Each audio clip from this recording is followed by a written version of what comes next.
diikuti oleh menteri dan juga wakil menteri Kabinet Merah Putih selama 4 hari ke depan, saudara. Saudara, anggota Kabinet Merah Putih dijadwalkan akan mengikuti pembekalan di kawasan Akademi Militer Magelang, Jawa Tengah untuk memupuk kerjasama dan koordinasi. Kami akan lanjutkan perbincangan dengan tenaga ahli utama Kantor Komunikasi Presiden sekaligus juru bicara pembekalan Kabinet Merah Putih. Sudah ada Dedek Prayudi dan juga ada pengamat politik dari Badan Riset dan Inovasi Nasional BRIN, Siti Zuhro. Selamat sore Mas Dede dan juga Prof Wiwi. Ya, selamat sore Mbak. Ya, selamat sore. Melanjutkan perbincangan dari Yasir Neneama tadi, saya Adistila Rasati. Mas Dede, ini kan menjadi menarik ya, karena ini merupakan kali pertama di mana Presiden Republik Indonesia memberikan pembekalan terhadap para menterinya dan juga wakil menterinya di Akademi Militer Magelang, Jawa Tengah.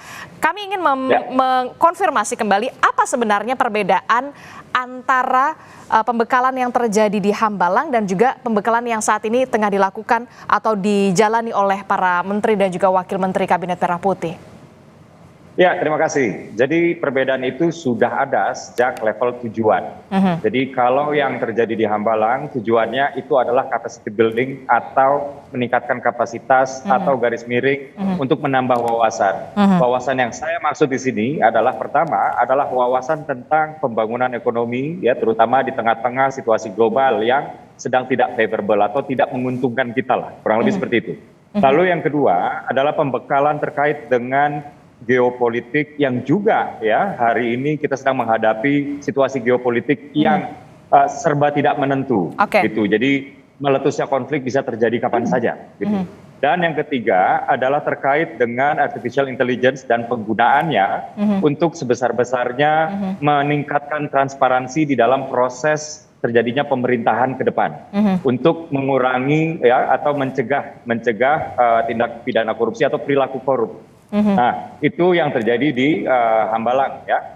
Lalu kalau kita berbicara apa yang terjadi di Magelang, tujuannya itu adalah untuk team building, untuk menyatukan visi, untuk mengikis sekat-sekat psikologis di antara anggota kabinet yang tadinya mungkin ada sekat-sekat psikologis, apalagi ya kita baru saja melewati kontestasi politik ya, supaya ini melebur lagi menjadi satu ya, supaya ini menjadi kompak, supaya mereka menjadi solid dan mereka betul-betul paham, bukan hanya paham, tapi mampu menghayati sampai hati soal apa itu yang dimaksud dengan visi seorang Presiden Prabowo Subianto, kurang lebih begitu. Oke, jadi kalau menurut Anda kalau misalkan kemarin di Hambalang ini lebih ke capacity building, kemudian kalau misalkan di Magelang, Jawa Tengah ini lebih ke bagaimana membentuk tim building begitu ya, jangan sampai ada ego sektoral di sana. Nah kalau ke Prof Wiwi sendiri, seberapa pentingkah kemudian tim building untuk menyamakan visi dan juga misi, termasuk juga ya bisa dikatakan jangan sampai ada potensi ego sektoral, karena kita tahu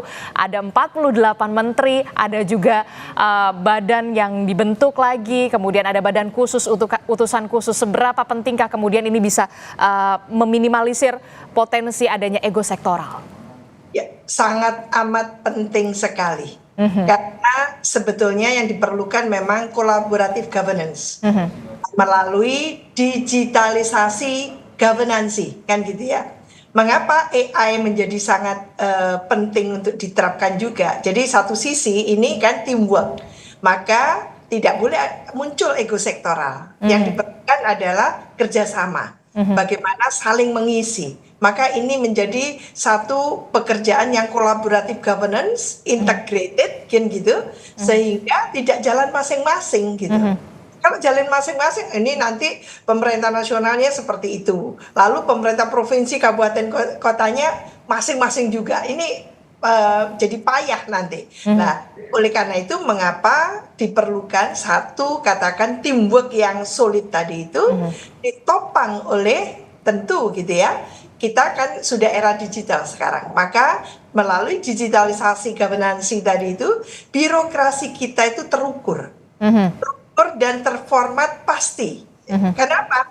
Transparansi dan public accountability itu terukur sudah dengan cara-cara yang tadi itu melalui penggunaan iptekin tadi itu ya, ada AI tadi itu. Nah ini kita perlukan, nggak bisa tradisional lagi kita. Nah oleh karena itu memang melalui cara-cara yang tentu ya manusianya ini dibenerin dulu ya sebagai pimpinan tertinggi birokrasi, badan dan sebagainya itu mindsetnya, culture setnya itu diluruskan. Bareng ya kita mau jalan ini, jangan di tengah jalan ada yang belok kanan kiri atau bahkan tertinggal dan sebagainya. Jadi merapatkan barisan, meluruskan barisan, kita mau take off kan gitu. Oke. Menurut saya bagus sekali karena memang tentunya mengapa ini sangat diperlukan, kita sadar sesadar-sadarnya secara values kita ini kan turun, etika kita turun. Maka ini diperlukan gitu ya, satu kesatuan yang padu dari semua tadi itu dikatakan dari menteri maupun wakil-wakil menteri yang jumlahnya 100 lebih kan gitu.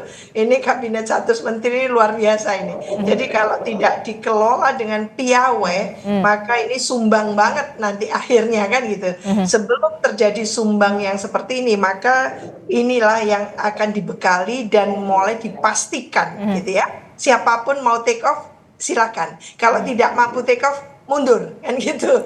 Jadi ini yang apa istilahnya itu bargaining positionnya itu sangat jelas, eksplisit apa yang dikatakan Pak Prabowo to be or not to be kan gitu. Jadi kalau ada pembantunya oke, baik itu menteri maupun wakil menteri maupun staf khusus dan sebagainya, termasuk Mas Uki ini kan itu. Jadi nggak mau ya sudah gitu, mundur saja. Nah itu adalah tawaran yang di depannya itu sudah pahit-pahitnya disampaikan.